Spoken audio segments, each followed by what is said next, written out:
तो दोस्तों स्वागत है आप सभी का हमारे YouTube चैनल एजुकेशन पॉइंट में। तो आज हम आपके लिए लेके सीईटी पटवारी और पशु परिचर भर्ती 2024 से संबंधित साइंस की एक महत्वपूर्ण क्लास, जिसमें हम साइंस से संबंधित टॉप 25 क्वेश्चन के बारे में डिस्कस करेंगे। तो चलो स्टार्ट करते हैं आज के क्लास को और स्टार्ट करते हैं पहले प्रश्न को। तो पहला प्रश्न है हमारा, विश्व ओजोन दिवस कब मनाया जाता है? 5 जून को, 28 फरवरी को, 16 सितंबर को और 22 मई को। तो विश्व ओजोन दिवस कब मनाया जाता है? ऑप्शन नंबर सी 16 सितंबर को। ठीक है। जबकि 28 फरवरी को कौन सा दिवस मनाया जाता है? तो इस दिवस मनाया जाता है राष्ट्रीय विज्ञान दिवस। 5 जून को विश्व पर्यावरण दिवस मनाया जाता है और 22 मई को जैव विविधता दिवस मनाया जाता है। ठीक है। आगे बात करते हैं अगले प्रश्न की। दूसरा प्रश्न, शरीर का निर्माण करने वाली इकाई होती है कार्बोहाइड्रेट, वसा, प्रोटीन और विटामिन। तो शरीर का निर्माण करने वाली इकाई कौन सी होती है? तो करेक्ट आंसर हो जाएगा आपके ऑप्शन नंबर सी, प्रोटीन। ठीक है। और कार्बोहाइड्रेट तथा वसा ये दोनों जो होती है ये शरीर को ऊर्जा प्रदान करने वाली इकाई होती है। ठीक है, ऊर्जा प्रदान करने वाली। ठीक है। अगला प्रश्न, तीसरा प्रश्न, मांसाहारी पशुओं में कौन से दांत सर्वाधिक विकसित होते हैं? कृंतक, रदनक, अग्रचर्वणक और चर्वणक। तो दांत 4 प्रकार के होते हैं। मानव दंत सूत्र क्या है? तो 21-23/21-23 इंटू 2, यह आ जाएगा आपके, दोनों को जोड़कर 2 से गुणा करना है कृंतक दांत, फिर इन एक और एक को जोड़कर 2 का गुणा करना है तो रदनक दांत, ये फिर 2 को जोड़कर 2 से गुणा करना है तो अग्रचर्वणक दांत और ये चर्वणक दांत। ठीक है। और मांसाहारी पशुओं में सर्वाधिक विकसित दांत कौन से होते हैं? ऑप्शन नंबर बी, रदनक दांत, जो कि चीरने फाड़ने का काम करते हैं। और चूहों में कुतरने की प्रवृत्ति किसके कारण होती है?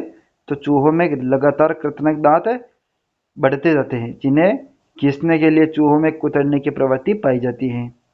अगला प्रश्न, चौथा प्रश्न, हीमोग्लोबिन का एक अणु ऑक्सीजन के कितने अणुओं का परिवहन करता है? 2, 3, 4 और 5। तो हीमोग्लोबिन का एक अणु ऑक्सीजन के कितने अणुओं का परिवहन करता है? तो 4 अणुओं का परिवहन करता है। Option number C correct answer हो जाएगा आपके। नेक्स्ट क्वेश्चन, पांचवा प्रश्न, कैल्सीफेरोल किस विटामिन का वैज्ञानिक नाम है? Vitamin A, vitamin B, vitamin C और विटामिन डी। तो कैल्सीफेरोल किस विटामिन का वैज्ञानिक नाम है? तो ऑप्शन हो जाएगा डी, विटामिन डी का। ठीक है। विटामिन ए का वैज्ञानिक नाम क्या है? तो रेटिनॉल। ठीक है। विटामिन बी का वैज्ञानिक नाम थायमिन। विटामिन सी का वैज्ञानिक नाम एस्कॉर्बिक एसिड और विटामिन डी का वैज्ञानिक नाम कैल्सीफेरोल। ठीक है। अगला प्रश्न, छठा प्रश्न, हेमरेज रोग किस विटामिन की कमी के कारण होता है? विटामिन डी, विटामिन के, विटामिन सी और विटामिन ए। तो हेमरेज रोग किस विटामिन की कमी के कारण होता है? तो करेक्ट आंसर हो जाएगा आपके ऑप्शन नंबर बी, विटामिन के की कमी के कारण। ठीक है। विटामिन ए की कमी से कौन सा रोग होता है? तो विटामिन ए की कमी से रतौंधी रोग होता है। ठीक है। विटामिन सी से कौन सा रोग? सक्रिय रोग। और विटामिन डी से कौन सा रोग होता है? तो हड्डियों का कमजोर होना। ठीक है। या रिकेट्स, बच्चों में रिकेट्स रोग भी विटामिन डी की कमी के कारण होता है। Next question, question number 7, magnesium का प्रतीक है Na, Mg, Al और Ca। तो मैग्नीशियम का प्रतीक क्या है? Option number B, Mg। और एक किस में पाई जाती है? तो क्लोरोफिल में। कई बार परीक्षा में पूछा गया प्रश्न है, क्लोरोफिल में कौन सी धातु पाई जाती है? तो क्लोरोफिल में पाई जाती है आपके Mg धातु। ठीक है। अगला बात करते हैं नेक्स्ट क्वेश्चन की। क्वेश्चन नंबर 8, ओजोन परत के क्षय होने का कारण है CFC, मेथेन, Mg और एथेन। तो ओजोन परत क्या करती है? सूर्य से आने वाली हानिकारक पराबैंगनी किरणों से हमारी सुरक्षा करती हैं। ठीक है। और इसके क्षय होने का प्रमुख कारण क्या है? Option number A CFC, chlorofluorocarbon. ठीक है। आगे बात करते हैं अगले प्रश्न की। 9वां प्रश्न, निम्न में से किसका घनत्व अधिकतम होता है? ठोस, द्रव, गैस और कोई नहीं। तो घनत्व अधिकतम किसका होता है? तो ऑप्शन नंबर ए ठोस का। और गैस का सबसे कम होता है, सबसे कम घनत्व। ठीक है। अगला प्रश्न, तो आगे बात करते हैं 10वें प्रश्न की। विद्युत की कुचालक होती हैं धातुएं, अधातुएं, उपधातुएं और सभी। तो विद्युत की कुचालक कौन सी होती हैं? तो कुचालक होती है आपके ऑप्शन नंबर बी, अधातुएं। जबकि धातुएं क्या होती है विद्युत की? सुचालक। ठीक है। और अधातुओं में अपवाद क्या है? तो अधातुओं में अपवाद है ग्रेफाइट। ग्रेफाइट विद्युत की क्या होती है? सुचालक होती है। ये प्रश्न ध्यान रखना है, कई बार परीक्षा में पूछा गया प्रश्न है। ठीक है। तो अधातुएं विद्युत की कुचालक होती है, लेकिन ग्रेफाइट एकमात्र ऐसी अधातु है जो विद्युत की सुचालक होती है। ठीक है। बाकी धातुओं के गुण है वह विद्युत की सुचालक होती है। अगला प्रश्न, 11वां प्रश्न, निम्न में से कौन सी अधातु विद्युत की सुचालक होती है? देखो प्रश्न आ गया, विद्युत की सुचालक कौन सी अधातु है? तो हीरा, ग्रेफाइट, फुलरिन और उपरोक्त सभी। तो ऑप्शन नंबर बी हो जाएगा ग्रेफाइट। बाकी अधातुओं का गुण क्या है?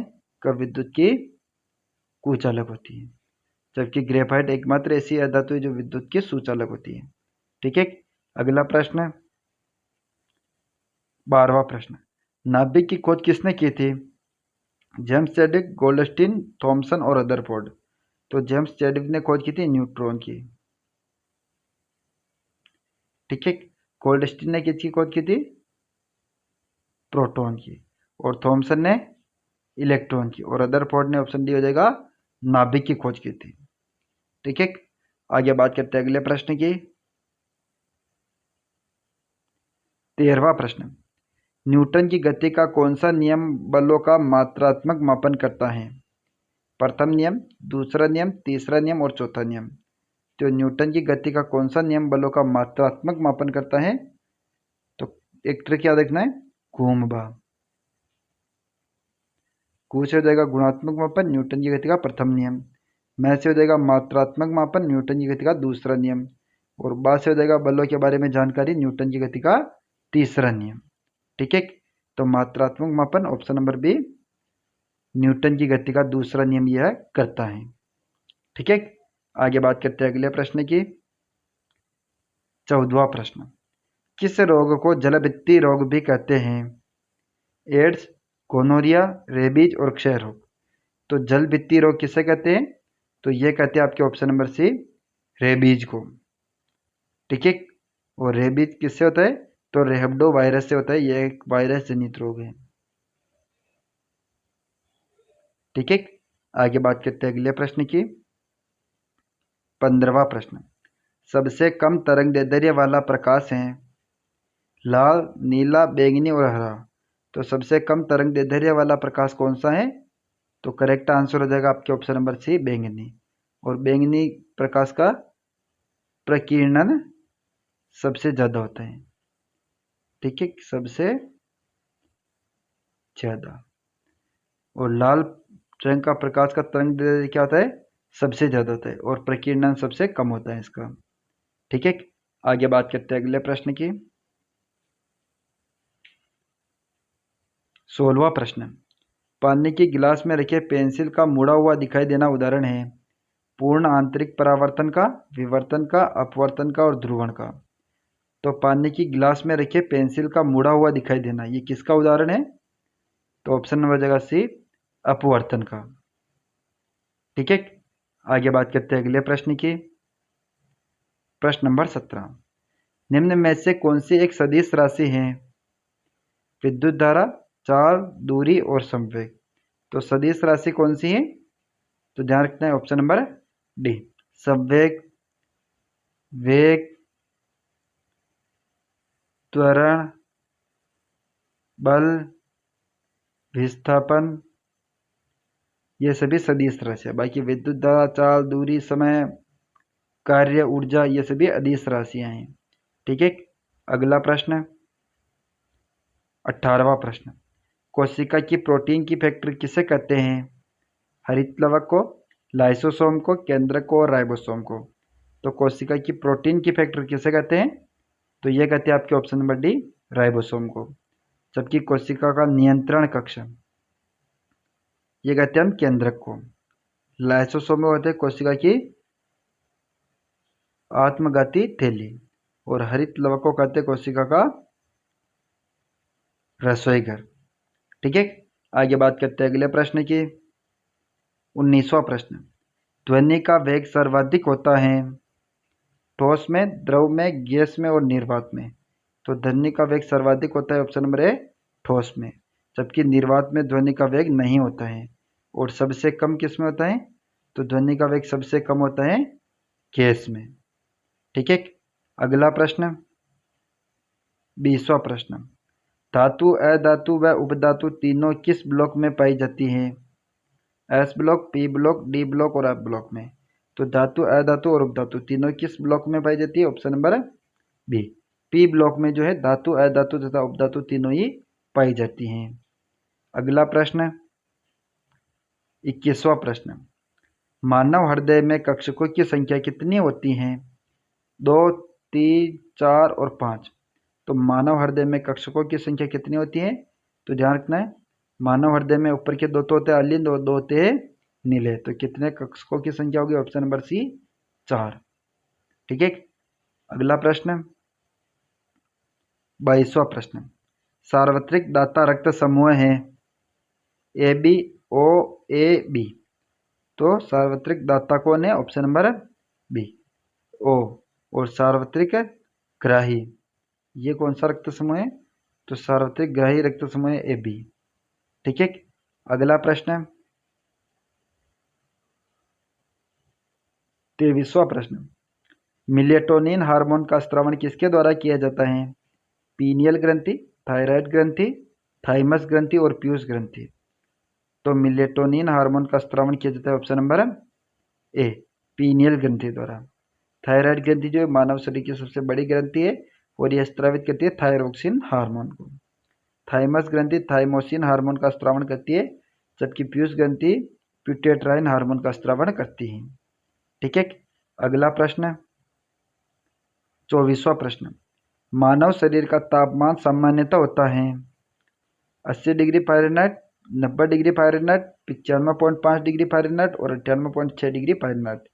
तो मानव शरीर का तापमान सेल्सियस में होता है 37 डिग्री सेल्सियस और फ़ारेनहाइट में होता है 98.6 डिग्री फ़ारेनहाइट।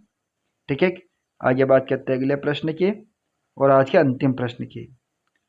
निम्न में से कौन सी एक अदिश राशि है? विस्थापन, वेग, बल और विद्युत धारा। तो अदिश राशि कौन सी है? ऑप्शन नंबर डी, विद्युत धारा। विद्युत धारा के साथ में कार्य, चाल, ऊर्जा, ठीक है, ये आदि भी क्या है? अदिश राशि है। ठीक है, तो दोस्तों आज की क्लास को यहीं पर समाप्त करते हैं। नेक्स्ट मिलते हैं इसी प्रकार की बेहतरीन क्लास के साथ। इससे पहले अगर आप वीडियो पर नए हो तो वीडियो को लाइक, चैनल को सब्सक्राइब और वीडियो को शेयर जरूर करें। थैंक यू, जय हिंद, जय भारत।